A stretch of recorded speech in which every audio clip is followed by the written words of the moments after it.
வணக்கம். கதை கதையாம் குழுவிலிருந்து சரிதா ஜோ. இன்று எழுத்தாளர் சு. தமிழ்ச்செல்வி அவர்கள் எழுதிய வதம்.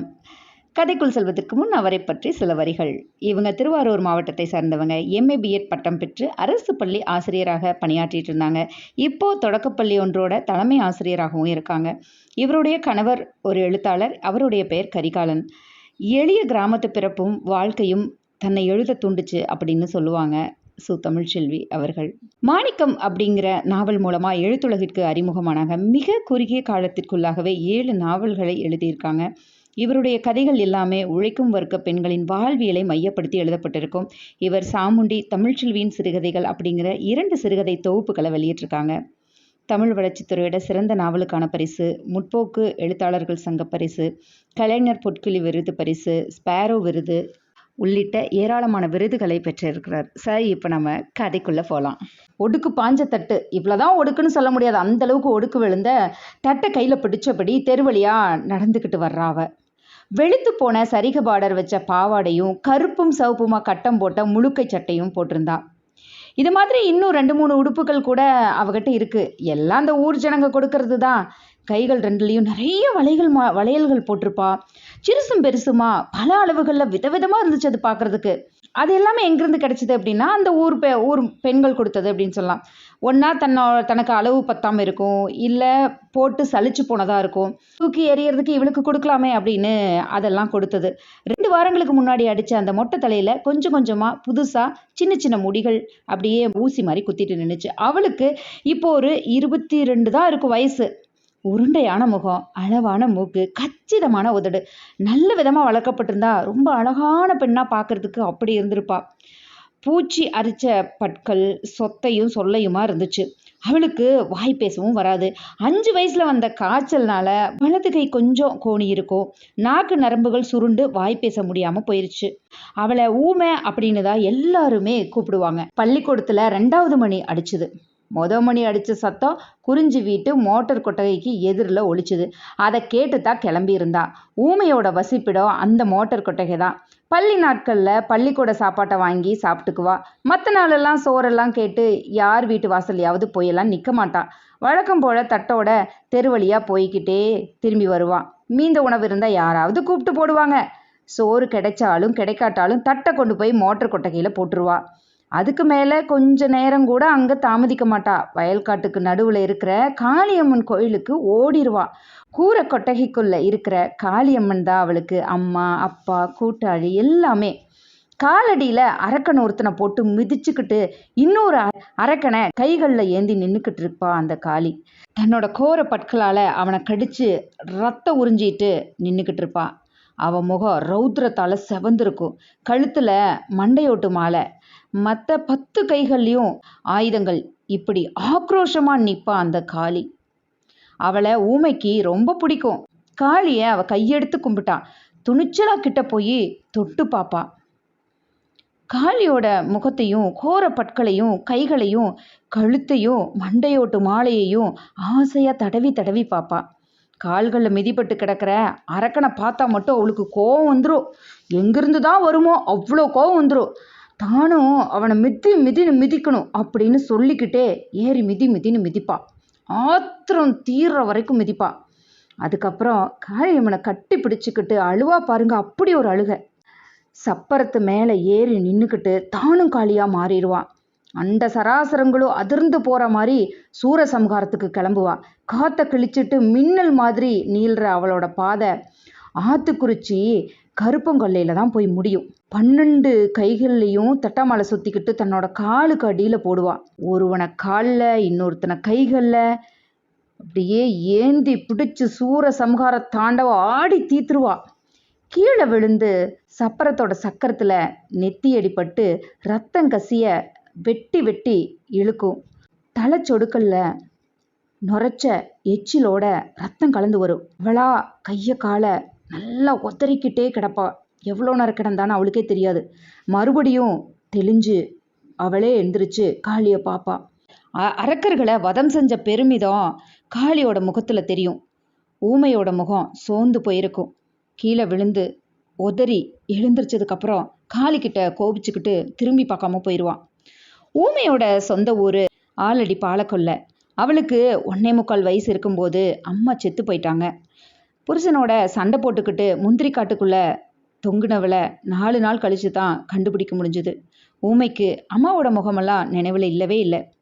ஆத்துக்குறிச்சி பெரியம்மா ராசாமணி தான் வளர்த்து ஆளாக்குனதெல்லாம். ஊமையோட அப்பா பெரியசாமி பொண்டாட்டி செத்ததுக்கப்புறம் ஊர் ஊராக அலைஞ்சு திரிஞ்சான். கடைசியில் கார்குடல் குறிச்சி வீட்டில் பண்ணையாளாக வேலைக்கு சேர்ந்தான். வயல்காட்டில் உள்ள மோட்டர் கொட்டகையில் தான் தங்கிட்டு இருந்தான். நினச்சா எப்போவாவது ஆத்துக்குறிச்சிக்கு போய் மகளை பார்த்துட்டு வந்தான். மகளுக்கு வாய் பேச முடியாமல் போயிட்டதை நினச்சி வருத்தப்பட்டுக்கிட்டே இருந்தான்.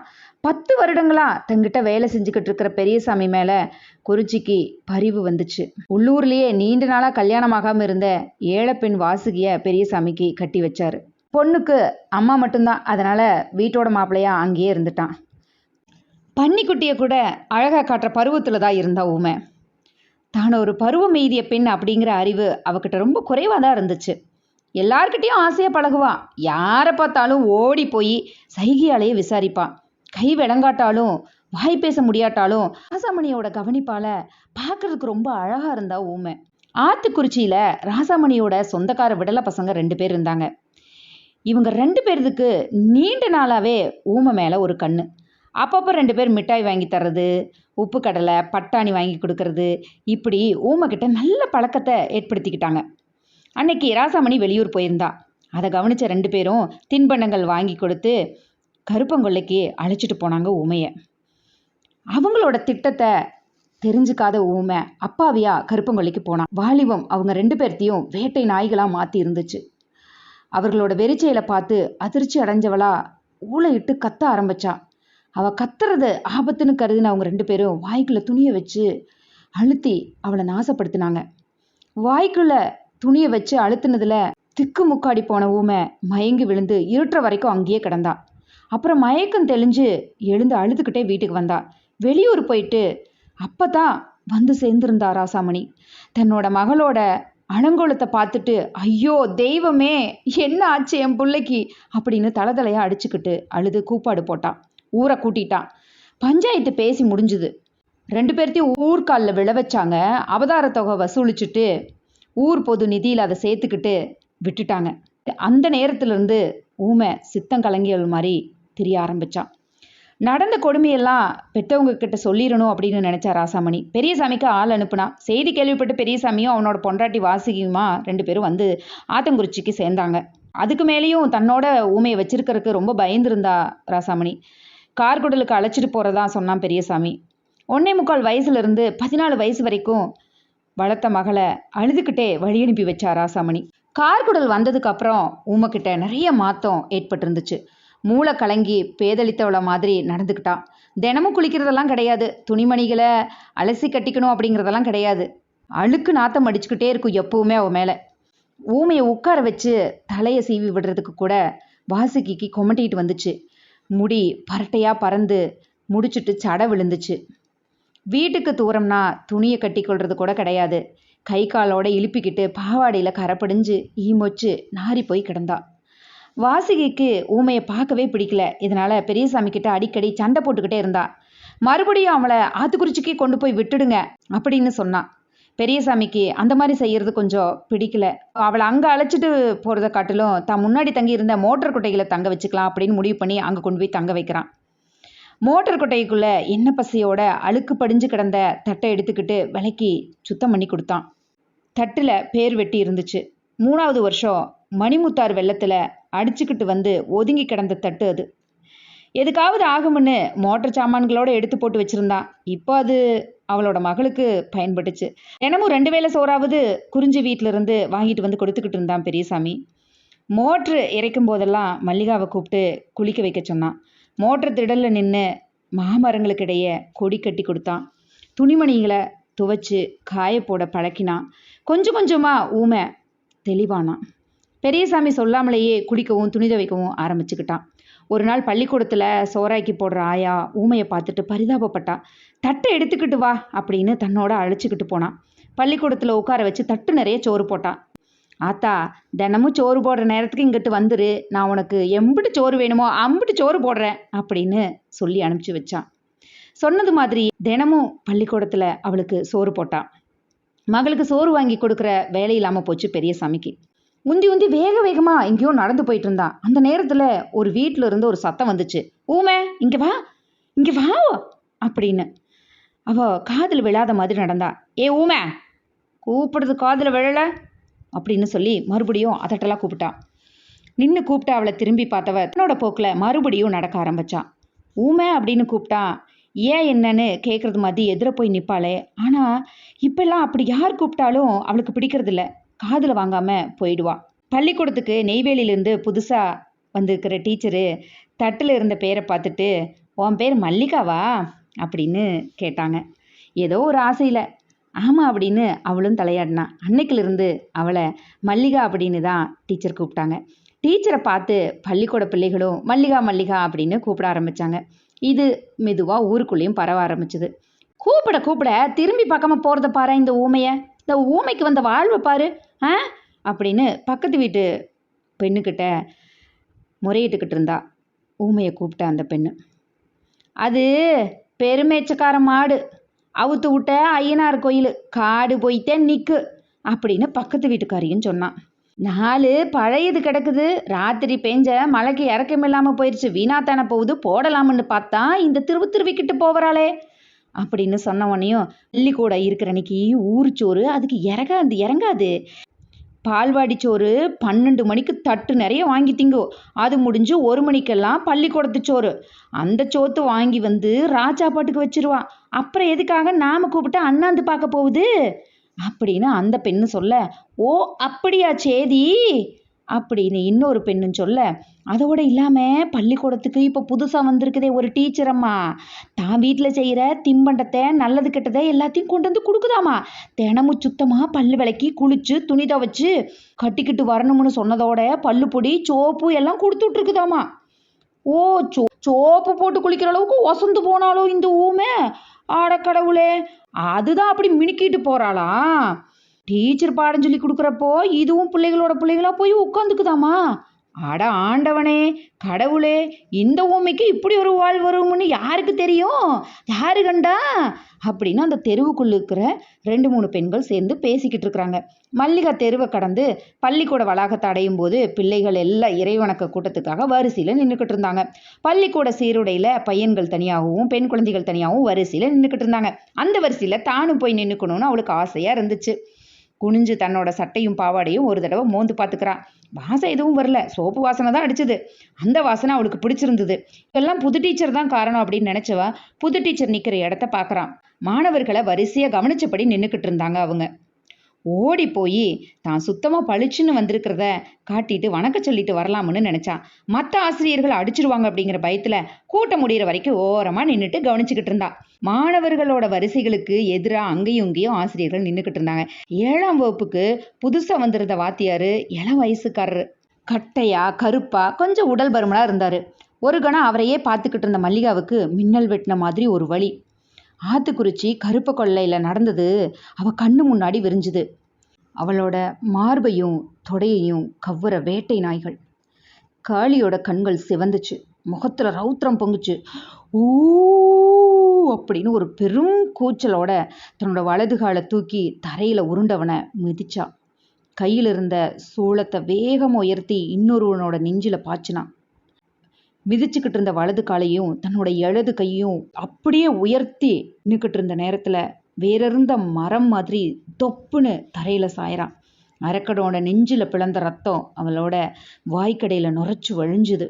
காலில் மிதிப்பட்டவனோட வாயில் பிளந்து பீச்சிய ரத்தம் மல்லிகாவோட தொடை இடுக்குகளில் வழிஞ்சுக்கிட்டு இருந்துச்சு. மாணவர்கள் கூட்டம் மொத்தமும் திரும்பி பார்த்துச்சு. கீழே விழுந்து கிடந்த மல்லிகாவோட கைகளும் கால்களும் அப்படியே வெட்டி வெட்டி இழுக்க ஆரம்பிச்சுது. தலையும் ஒரு பக்கமாக ஆட ஆரம்பிச்சுது. இடுப்பில் கட்டியிருந்த பாவாடை தொட தெரிகிற அளவுக்கு விலகி போச்சு. என்ன செய்யறது இப்போ அப்படிங்கிற மாதிரி மல்லிகாவை பார்த்தாரு பெரிய வாத்தியார். அதுக்கு அடிக்கடி இப்படி தான் சார், இழுப்பு வரும், ரத்தமாக கக்கும், கொஞ்ச நேரத்தில் தானா சரியாக இருஞ்சார் அப்படின்னு மாணவர்கள் எல்லாம் சொன்னதையும் தொடர்ந்து இறைவணக்க கூட்டத்தை நடத்தி முடிக்கிறதுலையே கவனமாக இருந்தார். புது டீச்சருக்கு மட்டும் என்னவோ மாதிரி இருந்துச்சு. ஒரு பெண்ணை அனுப்பி விலகி கடந்த மல்லிகாவோட பாவாடை இழுத்து சரி செஞ்சு வீட்டுக்கு கொண்டு போய் விட்டுட்டு வர சொன்னாங்க. மல்லிகாவுக்கு இப்படி அடிக்கடி நடக்கிறதுக்கான காரணத்தை ஓரளவுக்கு டீச்சர் தெரிஞ்சுதான் வச்சுருந்தாங்க. கூட்டம் கலைஞ்சு எல்லாரும் வகுப்பறைக்கு போயிட்டாங்க. மயக்கம் தெளிஞ்சு மெதுவாக எழுந்திரிச்சு உட்காந்துருந்தா மல்லிகா. அங்கே நடந்தது கனவா இல்லை பிரம்மையா அப்படின்னு யோசிக்கிறான். சுற்றியில் ஒரு தடவை பார்க்குறா. உடம்பு தடதடான்னு ஆடுற மாதிரி, ரொம்ப பலவீனமாக இருந்த மாதிரி இருந்துச்சு அவளுக்கு. தொடை காலு எல்லா பக்கம் ரத்தம், வாயிலிருந்து வடிஞ்ச ரத்தம் அப்படியே காதை நனைச்சு மொட்டை தலையை நனைச்சிருந்தது. தட்டை எடுத்துக்கிட்டு புது டீச்சர் இருக்கிற வகுப்பறையை நோக்கி தள்ளாடி தள்ளாடி நடந்து போனான்.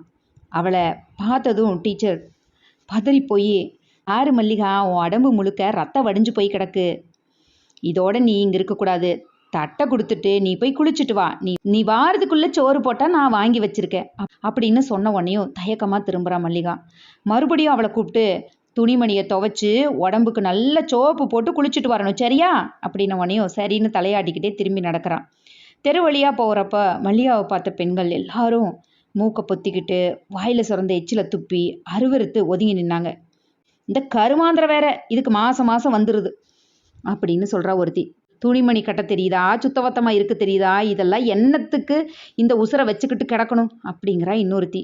நாட்டில் ஆளானப்பட்ட ஆளுங்களெல்லாம் தடுக்கி விழுந்தா பொடுக்குன்னு போய் சேர்ந்துருவாங்க, பாவம் இதுக்கு தொலைய மாட்டேங்குது பாரு ஒரு சாக்காடு அப்படின்னா இன்னொருத்தி. அதோட மட்டும் இல்லை, இந்த கருமாந்திரம் பிடிச்ச இளவோடையே காளியம்மன் கோயிலுக்குள்ள வேற போய் பூந்துக்கிறா, சாமி குத்தமாயிடாது அப்படின்னு அந்த வழியாக வந்துக்கிட்டு இருந்தேன் இன்னொருத்தி சொல்கிறான். ஆமாம், அதுக்கு என் சுய புத்தியாக இருக்குது செய்யறதுக்கு, குத்தம் ஆவறதுக்கு. அப்படி சொல்லாத, யார் செஞ்சாலும் குத்தம் குத்தந்த, காளியாத்தான் கோபம் கொண்டான தண்டிக்காமல் விட மாட்டா. யாராரோ எதையோ பேசுனாங்க, தன்னோட போக்கில் அவள் பாட்டுக்கு அவள் போயிட்டே இருந்தா. அது மழைக்காலம் அப்படிங்கிறதுனால 2 நாளுக்கு ஒரு தடவை தொடர்ந்து மழை பெஞ்சுக்கிட்டே இருந்துச்சு. ஊரில் எந்த மோட்டரும் இறைக்கவே இல்லை. ஊருக்கு தெற்கால இருந்த மணிமுத்தாறுல கரையை தொடர்றது மாதிரி தண்ணி நிறைய ஓடிக்கிட்டே இருந்துச்சு. ஊர் ஜனங்க எல்லாரும் ஆற்றுல தான் குளிச்சாங்க. மல்லிகா தன்னோட மாத்து துணிகளையும் சோப்பையும் எடுத்துக்கிட்டு ஆற்றுக்கு போனான். வலது கை விளங்காது இருக்கிறதுனால அவளால் மாறாப்பு கட்டிக்க முடியாது. போட்டிருக்கிற பாவாடை சட்டையோட அப்படியே தண்ணிக்குள்ளே இறங்கி நனைஞ்சுக்குவா. அதுக்கப்புறம் கரையேறி துணியை விளக்கி சோப்பு போடுவா. மேற்க பச்சை மலை பக்கம் நல்ல மழை பெஞ்சிருக்கணும். ஓமிகி அணை நிறைஞ்சு தண்ணி திறந்து விட்டுருந்தாங்க. மணிமுத்தாறு தண்ணி வர்ற வேகம் கொஞ்சம் அதிகமாகவே இருந்துச்சு. மாத்து துணிகளை கரையில் போட்டுட்டு கட்டியிருந்த பாவாடையோட ஆற்றுக்குள்ளே இறங்குறா மல்லிகா. தண்ணீரோட வேகம் அதிகம் இல்லாததுனால கரையோட ஓரத்துலேயே நின்றுட்டா. கால்கள்லையும் பாவாடையிலையும் வடிஞ்சிட்டு இருந்த ரத்தம் தண்ணியோட போனது தெரியாமல் கரைஞ்சு போயிருச்சு. இடுப்பளவு தண்ணியில் நின்ன மல்லிகா அப்படியே தண்ணிக்குள்ளே மூழ்கி எந்திரிக்கிறான். காதோரத்துலேயும் தலையிலையும் சின்ன சின்ன முடிகளுக்குள்ளேயும் காஞ்சு படிஞ்சு போயிருந்த ரத்தத்தை ஒரு கையால் தேய்ச்சி மறுபடியும் மூழ்கி எந்திரிக்கிறான். 4-5 தடவை மூழ்கி எந்திரிச்சுக்கிறான். ஆத்து தண்ணிக்குள்ள யாரோ கருப்பு ஒரு நாயை அடிச்சு போட்டிருந்தாங்க. வேகமாக ஓடுற தண்ணீரோட சுழிப்புல நாயை புரட்டி போட்டு இழுத்துக்கிட்டு ஓடிச்சு ஆறு. அதையே வேடிக்கை பார்த்துக்கிட்டு நின்றுக்கிட்டு இருந்தா மல்லிகா. அந்த நேரத்தில் நாய் கண்ணிலிருந்து மறைஞ்சு போச்சு. கரைக்கு ஏறி சோப்பு போட்டுக்கிட்டு வரலான்னு நினைச்சவ திரும்பி கரையை நோக்கி ஓரடி எடுத்து வைக்கிறான். அவ பின்னாலிருந்து யாரோ 2 பேர் சிரிக்கிற மாதிரி சத்தம் கேட்டுது. சட்டுன்னு திரும்பி பார்க்கறா.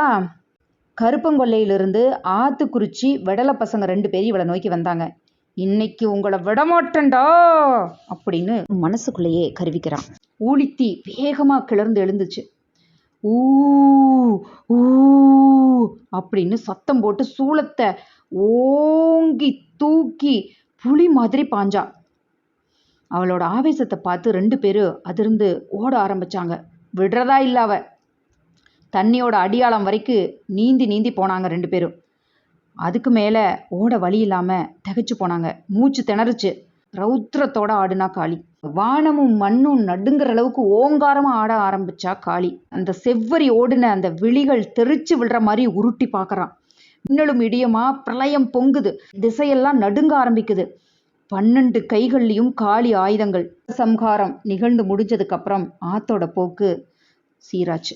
வயல்களில் வேலை செஞ்சுக்கிட்டு இருந்தவங்க மல்லிகாவை வெள்ளம் அடிச்சுட்டு போகிறத பார்த்துட்டாங்க. கூப்பாடு போட்டு அவளை பிடிச்சி இழுத்து கரைக்கு கொண்டு வந்து சேர்த்துனாங்க. மல்லிகாவோட கை கால்கள் எல்லாம் துவண்டு போயிருந்துச்சு. கண்கள் அசைவே இல்லை. உடல்ல உயிர் இல்லை. ஊமை பொண்ணு இப்படி அநியாயமாக தண்ணி அடிச்சுக்கிட்டு போயிடுச்சே அப்படின்னாங்க சில பேர். வயசுக்கு வந்த பொண்ணு அடக்க ஒடுக்கமாக இருந்தது தானே, தெய்வ குத்தம் சும்மா விடுமா, காளியம்மா அதை கோபம் வந்து இப்படி கூலி கொடுத்துட்டா அப்படின்னு பலரும் பலவாறு பேசிக்கிட்டே போனாங்க. நல்ல ஆத்மா, அதுதான் தண்ணியில் சாவு வந்திருக்கு. போய் சேர்ந்த வரைக்கும் புண்ணியந்தான், இருந்து என்ன செய்ய போகுது அப்படின்னு ஆறுதல் பட்டுக்கிட்டாங்க சில பேர். 6-7 வருஷமா அவள் வசிச்சுக்கிட்டு வந்த அந்த மோட்டர் கொட்டைக்கு முன்னாடி மல்லிகாவோட உடலை கிடத்தி போட்டிருந்தாங்க. தட்டில் சோறு வாங்கி வச்சுக்கிட்டு காத்திருந்த புது டீச்சருக்கு மல்லிகா செத்து போயிட்டா அப்படிங்கிற விவரம் கிடச்சிது. அதிர்ச்சியாக இருந்துச்சு. மத்தியான சாப்பாட்டை ஒதுக்கி வச்சு பள்ளிக்கூடத்தில் இருப்பு கொள்ளாமல் கடைசியாக ஒரு தடவை மல்லிகா முகத்தை பார்க்க விரும்பினாங்க. வாசுகியும் அவளுக்கு வேண்டப்பட்ட இன்னும் 4-5 ஊர் பெண்களோ மல்லிகாவோட உடலை சுற்றி உட்காந்து அழுதுகிட்டு இருந்தாங்க. தலைமாட்டில் நிறை மரக்கால் விளக்கு வச்சுருந்தாங்க, இளநி வச்சுருந்தாங்க, ஊதுவத்தி வேற புகஞ்சிக்கிட்டு இருந்துச்சு. பெண்களோட பெண்களாக ஓரமாக போய் நின்னாங்க புது டீச்சர். ஆற்று நீரை குடிக்காதனாலேயும் உடனே கண்டுபிடிச்சி உடம்ப தூக்கிட்டதுனாலேயும் உருக்குலையாமல் அப்படியே இருந்துச்சு உடம்பு. பால் வடிகிற முகத்தில் புன்னகை ததும்பி இருந்துச்சு. வதம் செஞ்சு முடித்த பெருமிதம் அந்த முகத்தில் தெரிஞ்சுது. இதோட கதை முடிஞ்சுது.